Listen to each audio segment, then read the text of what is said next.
ഗ്രൗണ്ടിൽ ഫുട്ബോൾ കളിക്കുന്നതിനിടെ ഇടവഴിയിലേക്ക് വീണ പന്തെടുക്കാൻ മതിൽ ചാടിയിറങ്ങിയ വിദ്യാർത്ഥി വൈദ്യുതി പോസ്റ്റിൽ നിന്നും ഷോക്കേറ്റ് മരണപ്പെട്ടു. കേരളപുരം ചന്ദനത്തോപ്പ് നവകൈരളി നഗർ സൗത്ത് ഡെയിലിൽ സാജൻ ലത്തീഫ് മുഹമ്മദിന്റെയും ഹംലത്തിന്റെയും മകൻ 15 വയസ്സുള്ള MS അർഫാനാണ് മരണപ്പെട്ടത്. കൊല്ലം ജില്ലാ ആശുപത്രിയിൽ പോസ്റ്റ്മോർട്ടത്തിന് ശേഷം വെള്ളിയാഴ്ച ഉച്ചയ്ക്ക് 12 മണിയോടുകൂടി മൃതദേഹം കേരളപുരത്തെ വീട്ടിലെത്തിക്കുകയും ഇവിടെ പൊതുദർശനത്തിന് ശേഷം 1:30 കരുവ മുസ്ലിം ജമാഅത്തിലേക്ക് കൊണ്ടുപോയി. ഇന്നലെ വൈകിട്ട് 5:30 അപകടമുണ്ടായത്. കേരളപുരം സെന്റ് വിൻസെന്റ് സ്കൂൾ മൈതാനിയിൽ കൂട്ടുകാർക്കൊപ്പം പന്ത് കളിച്ചുകൊണ്ടിരിക്കുകയായിരുന്നു.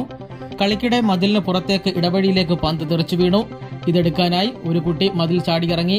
ബോൾ കണ്ടെത്താൻ കഴിയാത്തതിനാൽ അർഫാൻ മതിലിനോട് ചേർന്ന് നിന്ന വൈദ്യുതി പോസ്റ്റ് വഴി ഇറങ്ങുമ്പോഴായിരുന്നു ഷോക്കേറ്റത്. തെരുവിളക്ക് കത്തിക്കുന്നതിനായി ക്രമീകരിച്ചിരുന്ന വയറിൽ നിന്നാണ് ഷോക്കേറ്റത്. ഉടൻ തന്നെ അപകടം കണ്ട സമീപവാസി അടിയന്തര പ്രഥമ ചികിത്സ നൽകിയ ശേഷം കേരളപുരത്തെ സ്വകാര്യ ആശുപത്രിയിലും തുടർന്ന് മേവറത്തെ മെഡിസിറ്റി